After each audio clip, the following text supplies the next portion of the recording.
Hi, welcome back to our building of the Hollingshead mirrors, which we're going to be doing on Arts and Bloom weekend at 68 North Main Street, Site 22. So again, we have 9 varieties. Right now I'm displaying 3 different ones. These are, in the period, these are called more of a flame top mirror. I don't know if the camera can see these or not. So the front work is strictly on the top of the looking glass. We have a very simplistic Queen Anne style here, and it's probably very reminiscent of something that came from like the Beverly. It was probably inspired by someone who was around the water, possibly Hollingshead made a trip somewhere and he saw fish or whales, because if you're looking here, this is more of a motif of a whale's tail, and that's what I'm seeing. And I saw this in literature, so I think that's what that is. Very simplistic bottom fret. And then over here is our full-blown Chippendale mirror, such as the old one here.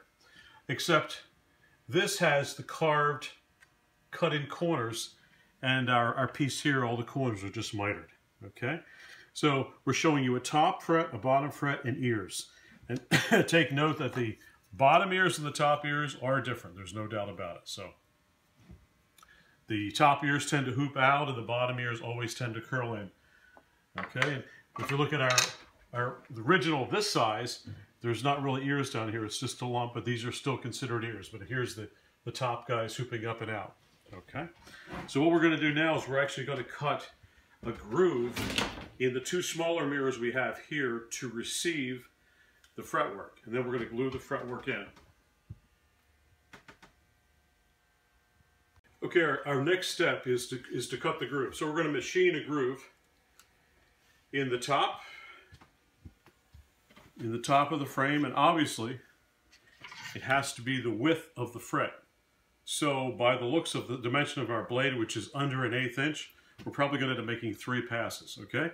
But what we're going to try to do is we're going to do the medium mirror and the small looking glass at the same time.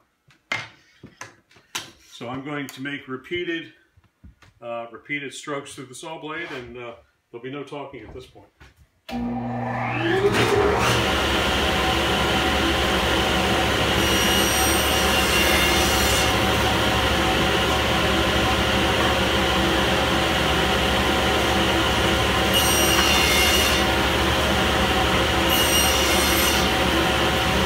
move the fence over a little bit.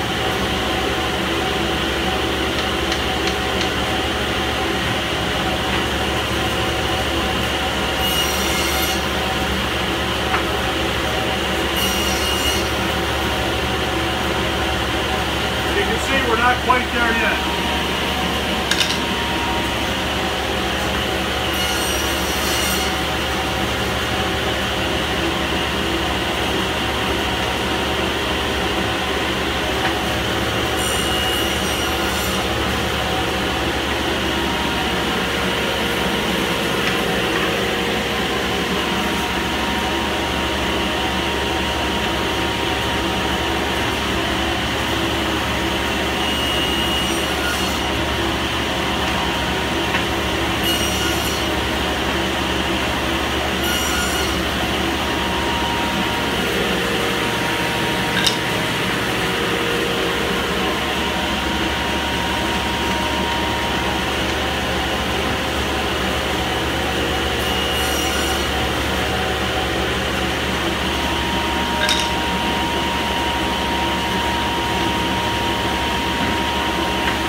So now we have, after 3 passes and a tweak, I think we have a fairly tight fit with our fretwork and the groove or dado in the top of the frame.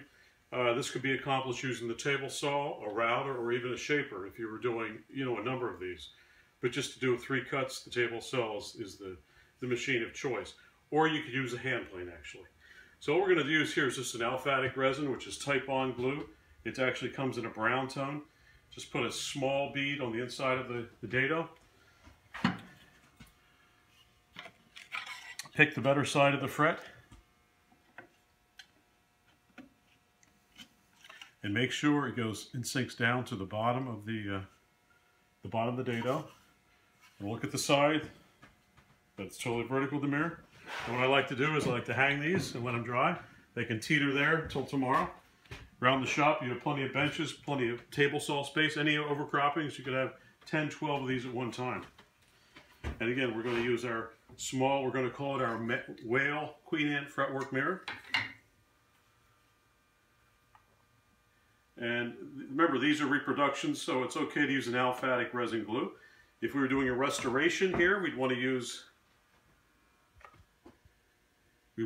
hide glue, but we're not, so again, make sure it's nice and vertical. And this aliphatic resin of type-on will actually tack up in about 20 minutes. So it's very, very quick. If you need full strength, in about 4 hours.